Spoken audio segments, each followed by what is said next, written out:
मी भाड्याच्या घरात राहणारा माणूस होतो साहेब. 6 वर्षापूर्वी मला अचानक फोन आला दादाने की तुला मी आमदार करणार आहे, तू कागदपत्र घेऊन ये. म्हटलं दादा माझ्याकडे कुठलाच कागद नाही, इन्कम टॅक्स मी काय बऱ्याचा संबंधच नव्हता. दादानी ढिकले आणि कार्लोस वकील लावून कागदपत्राची पूर्तता करायला सांगितली. त्याच्यानंतर माझं घर झालं साहेब. 5 वर्ष माझी एकच विनंती होती, दादा हे तुमच्या पुण्यानं घर झालंय. जसं ते सूरज चव्हाण जे बिग बॉसवाले आहेत तशा पद्धतीने केलं. म्हटलं दादा माझ्या घराला पाय लावा.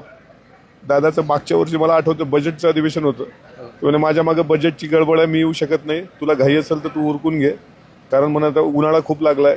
मी म्हटलं मुलं मुली एकत्र आहेत, 2दा-3दा मग एकदा ओरडले, मी येईल म्हणत तेव्हा तू आता उरकून घे. मग मी देवगिरीवर गेलो आणि देवगिरीवर दादाची चप्पल मी चोरून आणली त्या शंकरकडून आणि त्याची पूजा केली माझ्या घराच्या वास्तू.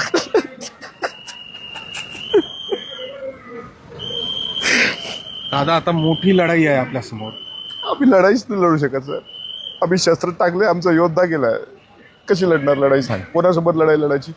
दादाबद्दल कोणी बोललं तर आमच्या भावना मनापासून होते. ते काही फक्त पक्षाचा प्रमुख आहे म्हणून बोलावं लागतं म्हणून नाही, पण या भावना होत्या.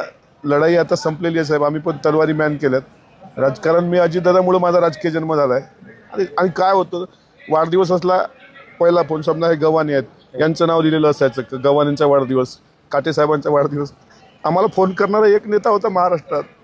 आम्ही ना मुख्यमंत्र्यांच्या गाडीत बसू शकत. आता आमच्या गाडीत दादा, आता माझी साधी इनोवा आहे, माझ्या गाडी मागं मर्सिडीजच्या गाड्या अशा लागलेल्या असायच्या. दादाला विनंती केली, दादा बसावं म्हटलं माझ्या गाडीत. दादा बसून मोठी गाडी आहे. दादा तुमच्याच पुण्य नसलेली गाडी आहे. त्याच्यामुळं आता काय योद्धा गेला, आम्ही काय लढणार असं वाटत नाही.